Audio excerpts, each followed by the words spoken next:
दोस्तों आज के इस वीडियो में हम आपके बीएससी फर्स्ट ईयर बॉटनी के सेकंड सेमेस्टर से जुड़े हुए एक मोस्ट इम्पॉर्टेंट टॉपिक को डिस्कस करने वाले हैं और हमारा आज का टॉपिक है जनरल कैरेक्टरिस्टिक ऑफ ब्रायोफाइट्स। यानी कि आज के इस वीडियो में हम ब्रायोफाइट्स से जुड़े हुए इसके जितने भी जनरल कैरेक्टर हैं इन सभी के बारे में डिस्कस करने वाले हैं।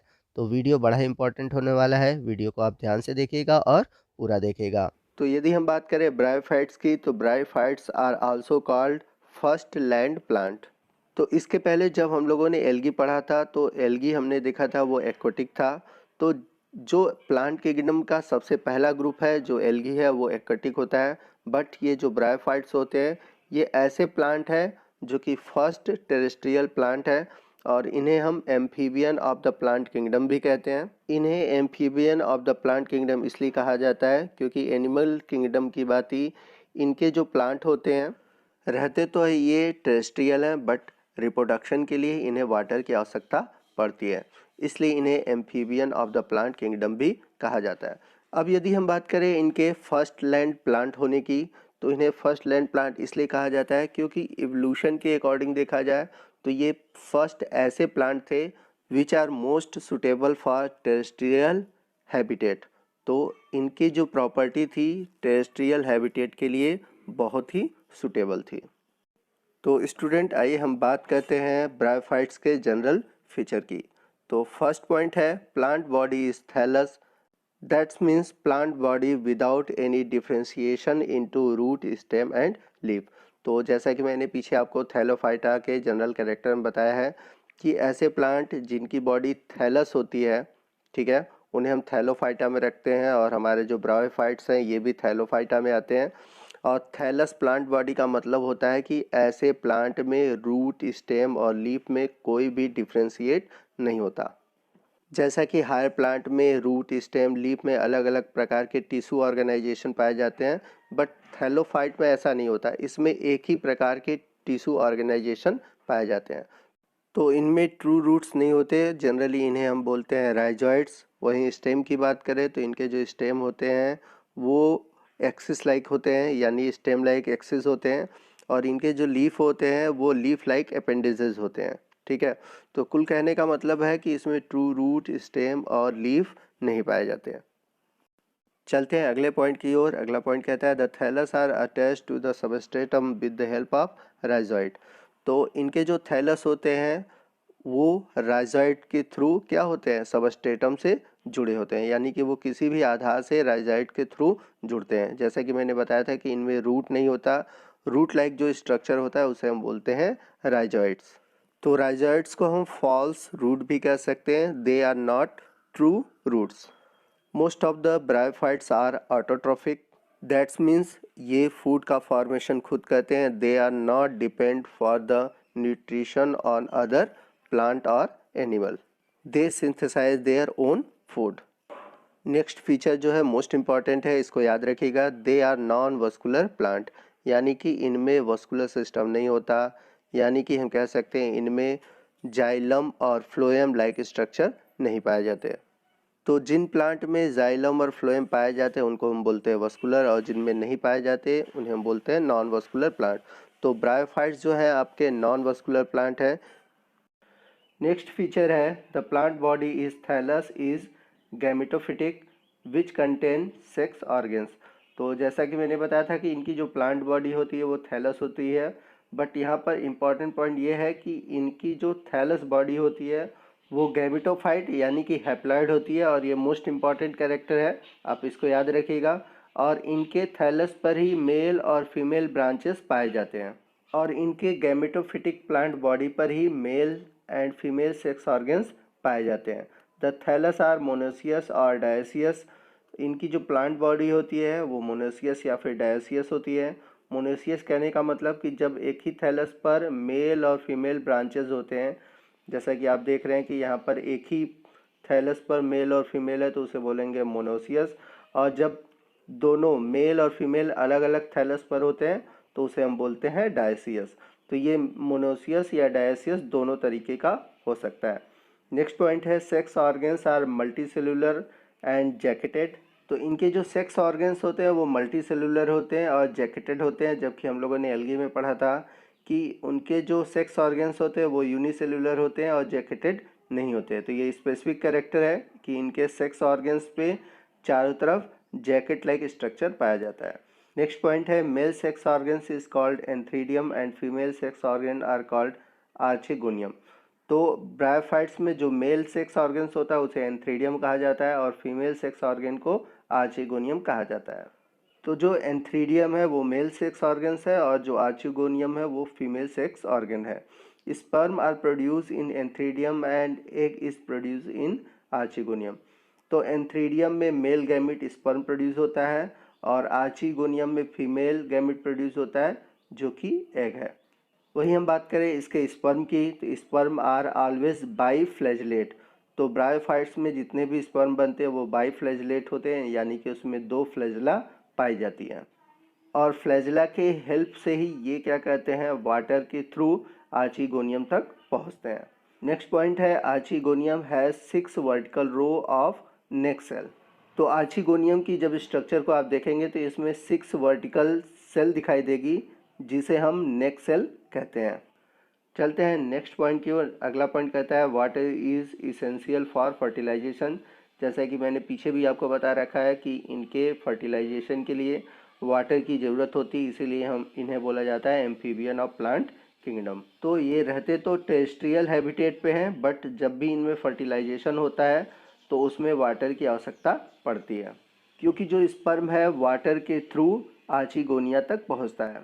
बढ़ते हैं नेक्स्ट फीचर की ओर। After fertilization a diploid zygote is form within venter of archegonium.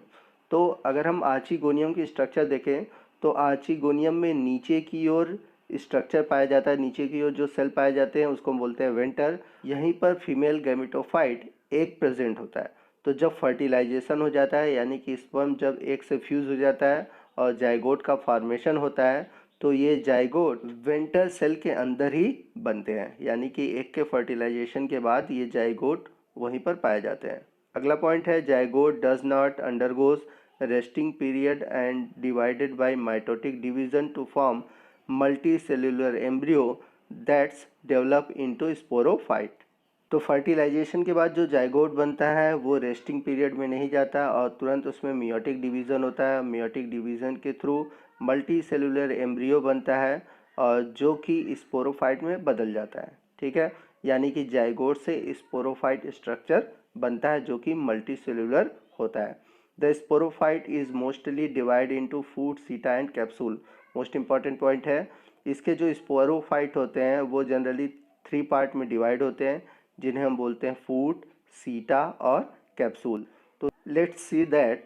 तो हम यहाँ पर देखेंगे कि जो स्पोरोफाइट है वो गैमेटोफाइट के ऊपर ही पाया जाता है और इसका जो निचला पार्ट है जो कि गैमेटोफाइट से जुड़ा होता है, यानी कि स्पोरोफाइट का जो निचला सिरा गैमेटोफाइट से जुड़ा होता है उसको हम बोलते हैं फुट। और इसका ऊपर की ओर पतला भाग आपको दिख रहा होगा, ये है सीटा। और ऊपर की ओर जो ब्रॉड भाग है, जो चौड़ा भाग है, उसको हम बोलेंगे कैप्सूल। तो ये 3 पार्ट में स्पोरोफाइट डिवाइड होता है, foot, seta and capsule. Next point कह रहा है कि in capsule the spore mother cell undergoes meiosis to form haploid spore which show homospory. तो कैप्सूल के अंदर जो कोशिकाएं होती हैं उन्हें बोलते हैं हम स्पोर मदर सेल और ये जाती है मियोसिस डिवीज़न में। मियोसिस डिवीज़न के फलस्वरूप इसमें स्पोर बनते हैं। चूँकि ये स्पोर मियोसिस से बन रहे हैं इसलिए ये हैप्लॉइड होते हैं और ये होमोस्पोरी होते हैं, मतलब कि ये साइज़ में सिमिलर होते हैं। मतलब इसके अंदर जितने भी कैप्सूल के अंदर स्पोर बनते हैं वो एक ही साइज़ और शेप के होते हैं, इसलिए ये कैसे होते हैं स्पोर, होमोस्पोरी होते हैं। तो याद रखिएगा कि ब्रायोफाइट्स में जनरली होमोस्पोरस पाए जाते हैं। ठीक है, आइए चलते हैं अगले पॉइंट की ओर। अगला पॉइंट कहता है spore germinate and develop into gametophytic thallus. अब ये जो स्पोर बना, ये स्पोर क्या करते हैं, जर्मिनेट करते हैं, मतलब कैप्सूल से बाहर आते हैं और जर्मिनेट करके गैमेटोफिटिक थैलस का फॉर्मेशन करते हैं। तो इस प्रकार इन स्पोर से फिर से गैमेटोफिटिक प्लांट बॉडी बन जाता है। अगला पॉइंट है the adult sporophyte is always depend on gametophyte. Most important point है, आप इसको नोट कर लीजिएगा। तो जो इस एडल्ट स्पोरोफाइट होते हैं वो हमेशा गैमेटोफाइट पर क्या होते हैं, डिपेंडेंट होते हैं। जैसा कि मैंने बताया था कि गैमेटोफाइट के ऊपर ही स्पोरोफाइट पाया जाता है। तो इसका जो स्पोरोफाइट होता है वो गैमेटोफाइट पर ही ग्रो करता है, उसी से न्यूट्रिशन लेता है, इसलिए हम इसके स्पोरोफाइट को पार्शियल पैरासाइट भी कहते हैं। ये क्वेश्चन कभी कभी पूछा जाता है कि पार्शियल पैरासाइट स्पोरोफाइट किसे कहते हैं, तो ब्रायोफाइट के स्पोरोफाइट को हम पार्शियल पैरासाइट भी कहते हैं। नेक्स्ट पॉइंट है gametophytic phase start from haploid spore and continuous up to formation of gamete. तो इसका जो गैमेटोफिटिक फेज होता है वो हैप्लॉइड स्पोर से स्टार्ट होता है और गैमेट फॉर्मेशन तक चलता है। तो कहने का मतलब ये है कि ब्रायोफाइट्स में जो हैप्लॉइड स्टेज होता है यानी कि जो गैमेटोफिटिक स्टेज होता है वो बड़ा होता है और ये स्पोर के जर्मिनेशन से लेकर गैमेटोफाइट तक चलता है और इसके जब गैमेट फ्यूज होते हैं जाइगोट बनता है तो वहीं पर स्पोरोफाइट स्टेज आता है। और स्पोरोफाइट स्टेज जो होता है इसका 3 पार्ट में डिवाइड होता है, फूड, सीटा एंड कैप्सूल में। नेक्स्ट पॉइंट कह रहा है कि the sporophytic phase start from diploid zygote to spore mother cell. तो इसका जो स्पोरोफिटिक फेज होता है वो डिप्लॉयड जाइगोट से स्टार्ट होता है और स्पोर मदर सेल तक रहता है, क्योंकि स्पोर मदर सेल में बाद में मियोसिस होता है और इस मियोसिस के थ्रू बनते हैं स्पोर। नेक्स्ट पॉइंट है these two phases show alternation of generation. तो ब्रायोफाइट्स में अल्टरनेशन ऑफ जनरेशन पाया जाता है, यानी कि इसमें गैमेटोफाइट स्टेज के बाद स्पोरोफाइट, फिर स्पोरोफाइट के बाद गैमेटोफाइट स्टेज पाया जाता है। तो जब किसी भी प्लांट के लाइफ साइकिल में गैमेटोफाइट स्टेज, फिर उसके बाद स्पोरोफाइट स्टेज, फिर गैमेटोफाइट स्टेज अल्टरनेट चलता रहता है तो उसे ही हम बोलते हैं अल्टरनेशन ऑफ जनरेशन।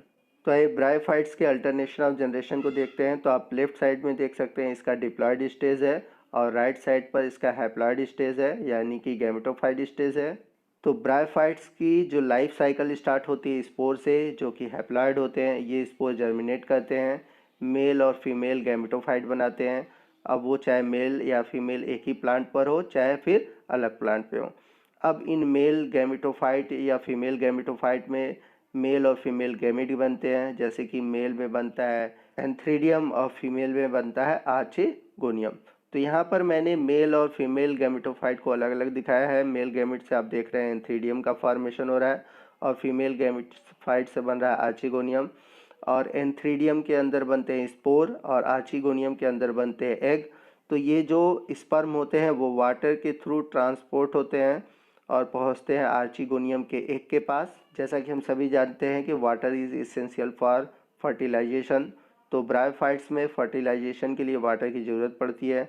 अब ये जब स्पर्म एग के पास पहुंचता है इससे फर्टिलाइज़ करता है और फर्टिलाइज़ करने के बाद जाइगोट बनता है, जाइगोट से एम्ब्रियोनिक डेवलपमेंट होता है और ये रेस्टिंग स्टेज में नहीं जाते हैं। अब ये एम्ब्रियो डेवलप होते हैं और बनाते हैं स्पोरोफाइट और ये जो स्पोरोफाइट होते हैं वो गैमेटोफाइट के ऊपर ही पाए जाते हैं। ये तो स्पेसिफिक प्रॉपर्टी है, आप इसको याद रखिएगा कि ब्रायोफाइट्स में जो स्पोरोफाइट बनते हैं वो गैमेटोफाइट के ऊपर ही पाए जाते हैं और जो स्पोरोफाइट होता है फूड, सीटा और कैप्सूल में बटा होता है और कैप्सूल के अंदर स्पोर मदर सेल होते हैं जो कि मियोसिस डिवीजन में जाते हैं और मियोसिस डिवीजन के फलस्वरूप स्पोर का फॉर्मेशन करते हैं और इनमें जो स्पोर होता है वो होता है होमोस्पोरस, यानी कि इनकी शेप और साइज़ एक ही जैसी होती है।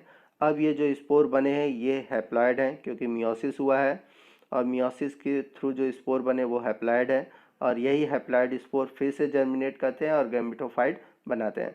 यहाँ पर मैंने एक इम्पॉर्टेंट चीज़ बताया था कि जो इसके स्पोरोफाइट होते हैं वो गैमेटोफाइट पर डेवलप होते हैं। ये फूड के द्वारा न्यूट्रिशन गैमेटोफाइट से लेते हैं, इसलिए इनके स्पोरोफाइट को हम बोलते हैं पार्शियल पैरासाइट। तो जैसा कि आपने देखा कि इनके लाइफ साइकिल में एक बार हैप्लॉयड स्टेज है, एक बार डिप्लॉयड स्टेज है, तो ये अल्टरनेट चल रहा है, इसलिए इसे हम बोलते हैं अल्टरनेशन ऑफ जनरेशन। तो ये था ब्रायोफाइट्स के जनरल कैरेक्टर। आने वाले वीडियो में हम इनके क्लासिफिकेशन को जानेंगे। आइए ब्रायोफाइट्स से जुड़े कुछ इंपॉर्टेंट टर्म को जानते हैं। Study of bryophytes is called bryology, यानी कि ब्रायोफाइट्स के स्टडी को हम बोलते हैं ब्रायोलॉजी। वही हम बात करें ब्रायोफाइट्स के फादर की, तो father of bryology is F Cavers. वही हम बात करें फादर ऑफ इंडियन ब्रायोलॉजी की, तो मोस्ट इम्पॉर्टेंट है एस आर कश्यप। आप याद रखिएगा कि फादर ऑफ इंडियन बायोलॉजी कहा जाता है एस आर कश्यप का। इनका कंट्रीब्यूशन मोस्ट इम्पॉर्टेंट है और आप ज़रूर इनके बारे में पढ़ लीजिएगा क्योंकि आपके एग्ज़ाम में इनसे रिलेटेड चीज़ें पूछी जाती हैं। वही बात करें हम टर्म ब्रायोफाइट्स की, तो टर्म ब्रायोफाइटा दिया था ब्राउन ने, याद रखिएगा, मोस्ट इंपॉर्टेंट ये भी है। लार्जेस्ट ब्रायोफाइट की बात करते हैं तो लार्जेस्ट ब्रायोफाइट है डाउसोनिया, तो सबसे बड़ा ब्रायोफाइट्स है डाउसोनिया। वही बात करें हम स्मॉलेस्ट ब्रायोफाइट्स की, तो वो है जोप्सिस। तो याद रखिएगा सबसे छोटा जो ब्रायोफाइट है वो है जोप्सिस, और ये इंपॉर्टेंट कैरेक्टर ये है कि इसमें रूट्स नहीं पाया जाता। वही बात करें हम ब्रायोफाइट्स में तो 960 जेनरा है और कुल 2400 स्पीसीज़ हैं। तो दोस्तों ये था आज का वीडियो। आपको आज का वीडियो कैसा लगा आप ज़रूर हमें कमेंट करके बताइएगा। कोई भी डाउट हो आप कमेंट करके हमसे पूछ सकते हैं। आने वाले वीडियो में हम ब्रायोफाइट से जुड़े हुए जितने भी टॉपिक हैं सभी टॉपिक को डिस्कस करेंगे। अगर आपके सिलेबस से रिलेटेड कुछ और भी इंक्वायरी है तो आप कमेंट करके हमें बता सकते हैं। मैं पूरी कोशिश करूँगा कि आपके सिलेबस से रिलेटेड हर एक टॉपिक को डिस्कस करूँ। तो मिलते हैं अगले वीडियो में अगले टॉपिक के साथ, तब तक के लिए